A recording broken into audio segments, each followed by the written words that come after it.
d'industrialisation de l'Afrique diffère selon que l'on soit en Afrique septentrionale, occidentale ou australe.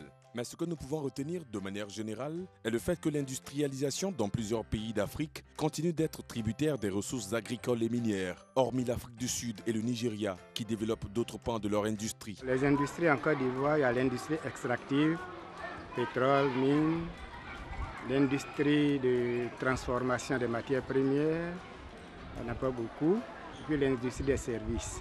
Mais généralement, dans l'ensemble, c'est des industries de montage. Parce qu'on n'a pas véritablement ce qu'on appelle les industries de transformation, mais c'est des industries de montage. Parce qu'on n'a pas aussi les industries de fabrication. Quand on a besoin d'une machine, on est obligé de faire venir ça en pièces détachées et puis monter. Et donc ça, ce n'est pas vraiment intéressant pour l'Afrique, pour la Côte d'Ivoire. Donc il serait plus intéressant d'avoir des industries même de fabrication. Je pense que le plus gros obstacle au développement industriel en Afrique, le premier obstacle, c'est le manque de financement. Et le deuxième, c'est le fait que les matières premières ne sont pas transformées dans les pays d'origine. On a vu certains documentaires et tout ça qui parlent du cacao, mais du pétrole, les produits sont transformés ailleurs. Et leur prix après transformation est vraiment plus grand que le prix de la matière de base.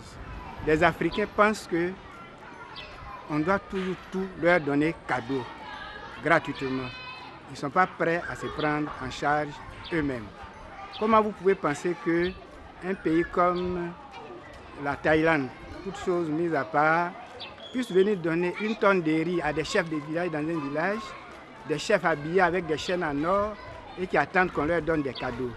Vous voyez, c'est un paradoxe. Voilà tous les freins du développement industriel en Afrique. En effet, lancé pour beaucoup après les indépendances, le développement industriel en Afrique a connu plusieurs phases, jonchées par de graves crises militaro-politiques ou économiques, ce qui pourrait justifier dans certaines mesures le état de nos industries. Cependant, depuis les années 2000, plusieurs pays d'Afrique ont axé leur politique économique sur le développement de leur industrie. L'objectif de plusieurs d'entre eux de devenir des pays émergents à l'horizon 2020, sous-tend les politiques de réforme et de réorientation en portant de nouvelles priorités. Ainsi, plusieurs actions ont été entreprises comme ce fut le cas en Côte d'Ivoire, au lendemain de la longue période de crise qu'a connue le pays et qui a eu un impact négatif sur les activités industrielles. Au nombre de ces mesures, on peut citer la transformation des matières premières et l'investissement privé direct qui constitue pour la Côte d'Ivoire les voies d'accès à l'industrialisation. En outre, de manière générale, il s'avère tout d'abord important pour les gouvernements africains de repenser les politiques à travers l'établissement d'un diagnostic industriel ou une évaluation approfondie de la base industrielle de chaque pays, la définition d'un nouveau cadre de développement industriel en association avec le secteur privé, l'adaptation de ces politiques et stratégies avec un nouveau contexte économique mondial, les exigences climatiques, les nouvelles règles du commerce et de l'investissement. Ensuite, axer toutes les stratégies sur l'option de mobilisation de fonds et non plus sur les allocations de fonds, ce qui aura l'avantage de prendre en compte dans la stratégie de mobilisation l'épargne intérieure,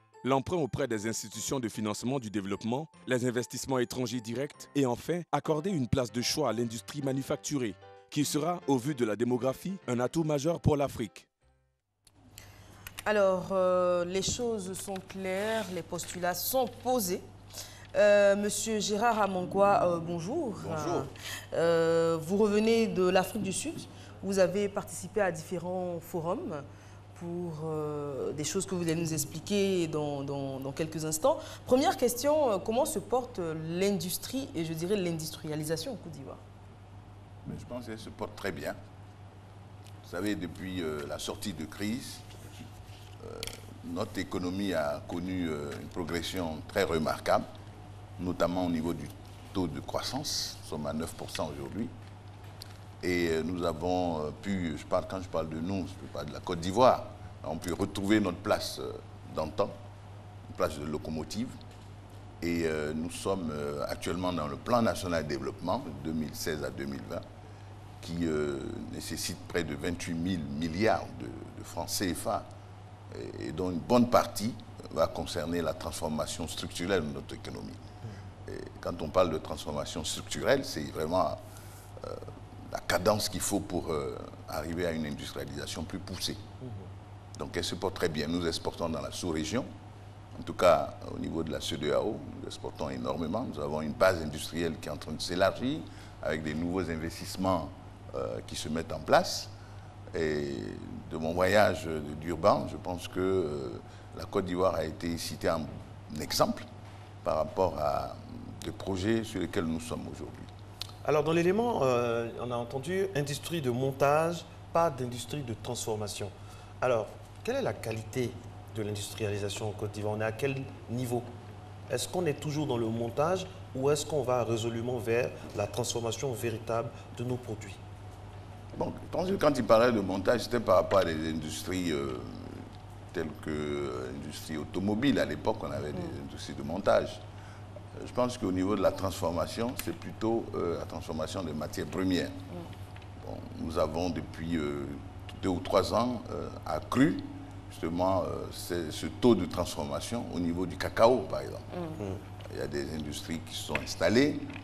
Au niveau de la noix de cajou également, il y en existe, mais c'est des transformations de premier niveau. Il faut aller plus loin. C'est-à-dire que nous avons des produits semi-finis qui entrent dans le processus de l'intégration de nos valeurs, des chaînes de valeur à l'échelle internationale, mais il faut aller plus loin. C'est-à-dire qu'il faut arriver à produire des produits qui sont vraiment finis, c'est-à-dire standards internationaux. Bon, je pense qu'aujourd'hui, les autorités ont souhaité que nous allions pour le cacao, jusqu'à 40%, 40% aux alentours de 2020. Bon, je pense que c'est une bonne chose, parce que ça règle en même temps le problème de la production, la capacité de production, mais ça aussi règle le problème du chômage. Mais, enfin, alors, question, outre le café, le cacao et la noix de cajou que vous avez citée, qu'est-ce qu'on exporte d'autre? Qu'est-ce qu'on transforme d'autre et qu'on exporte? Ah oui, on exporte beaucoup de choses. Hein. Notamment dans la plantation, dans l'hélivéaculture. L'hélivéaculture, il y a des transformations du premier niveau. On exporte des produits plastiques. On exporte dans la sous-région des produits qui sont finis, notamment au niveau de la métallurgie, au niveau des industries plastiques, au niveau de l'emballage. Toutes les filières sont représentées. Monsieur Abongwa, oui. Notre industrialisation est un peu, parfois, une vue de l'esprit. Quand on regarde ça d'une certaine manière, vous avez parlé de taux de croissance, tout ça, mais concrètement, sur le terrain, parfois, on a du mal à faire l'adéquation, à faire la relation. Nos parents paysans dans les villages sont toujours pratiquement à une agriculture mécanique. On va dire ça comme ça. Hein. Alors que nous sommes quand même la Côte d'Ivoire, nous sommes un pays qui fait autorité en matière d'agriculture. Est-ce qu'on aura bientôt l'adéquation, industrialisation et réalité sur le terrain et que ça profite à tous? C'est une excellente question. Je pense que nous sommes dans une courbe ascendante en matière économique. Il y avait à régler d'abord le problème de l'environnement des affaires. Quand on voit aujourd'hui les infrastructures qui sont réalisées dans notre pays, dans les différentes régions de Côte d'Ivoire, il faut mettre en place justement ces conditions-là pour que les produits soient acheminés des plantations ou des lieux de production jusqu'au port. Ça, c'est un premier point. Le deuxième point, c'était, je reviens sur votre question tout à l'heure, mais le deuxième point, c'est l'amélioration de l'environnement des affaires. À l'époque, en 2011, pour créer une entreprise, il fallait dépenser près de 660 000 francs CFA. 660 000 francs CFA. Aujourd'hui, vous dépensez moins de 100 000 francs. Donc, c'est un pas en avant. Et la Côte d'Ivoire a eu, je vais dire, au niveau du rapport Doing Business, a eu enregistré des avancées énormes. Comprenez? Maintenant, pour revenir à votre question sur le partage du fruit de la croissance, c'est un débat qui aujourd'hui est en voie de compréhension. Parce qu'en économie, ce n'est pas du jour au lendemain que les fruits de la croissance sont ressentis. Je pense que le président a bien expliqué tout cela. Mais ce qu'il faut, à notre avis, puisque nous revenons d'Urban, ce qu'il faut, à notre avis, c'est de passer à une vitesse supérieure. Et nous avons rencontré des grands groupes industriels, comme Dangote, qui travaillent dans la sous-région, qui ont demandé que des chefs d'entreprise puissent se retrouver au niveau de la région pour réfléchir ensemble sur la cadence qu'il faut pour accélérer justement le rythme d'industrialisation. Parce qu'il y a des poches qui ne sont pas exploitées. Tout à l'heure, j'ai écouté un de vos intervenants lors du reportage, c'était au niveau de l'agriculture. Effectivement, toutes ces matières premières ne sont pas totalement transformées. Donc, il faut faire quelque chose. Il faut attirer les investissements.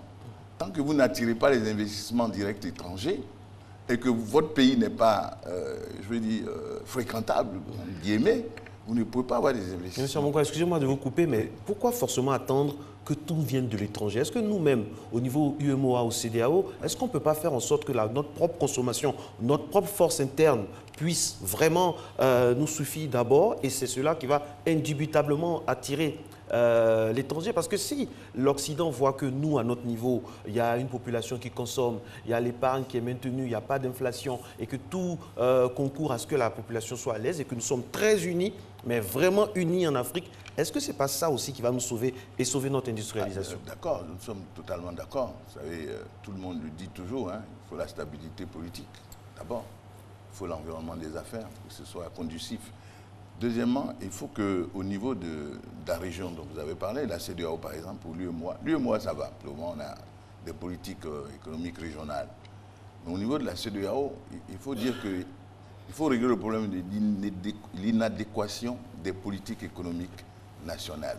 Parce que, supposons que le Nigeria veuille, par exemple, se lancer dans l'industrialisation de la transformation du manioc dans la sous-région.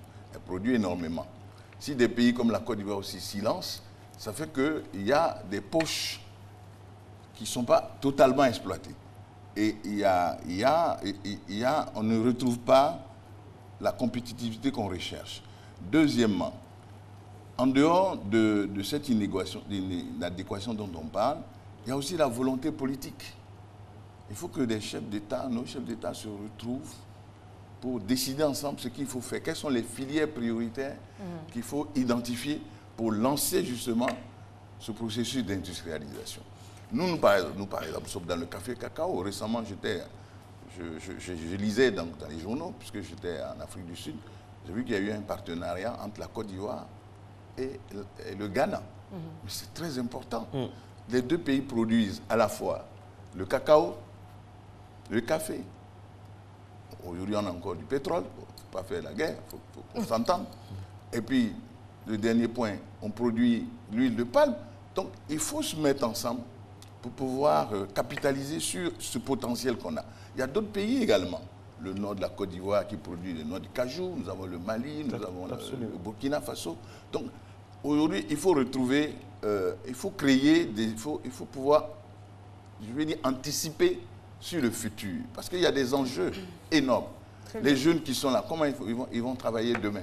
Il faut qu'il y ait des emplois. Vous le disiez tantôt, aujourd'hui, pour créer une entreprise, des efforts ont été faits, ça coûte beaucoup moins en tout cas que précédemment. Absolument, oui. Il y a beaucoup d'entreprises qui sont créées, Dieu merci, on encourage les jeunes à l'entrepreneuriat. Mais aujourd'hui, est-ce que les PME sont accompagnées correctement pour justement avoir une certaine aisance à travailler et à plus exporter? Les PME s'en plaignent beaucoup, mais au niveau des banques, au niveau du gouvernement, il n'y a pas d'aide. Donc les activités stagnent, on ne peut pas étendre les activités et forcément les exportations. Non, vous avez parfaitement raison. Elles sont accompagnées de toutes les façons. Nous, au niveau de la PEXI, on accompagne nos exportateurs. Nous ne sommes pas des banquiers. Donc nous, ce que nous apportons, c'est renforcer les capacités de nos exportateurs dans le cadre de l'information commerciale.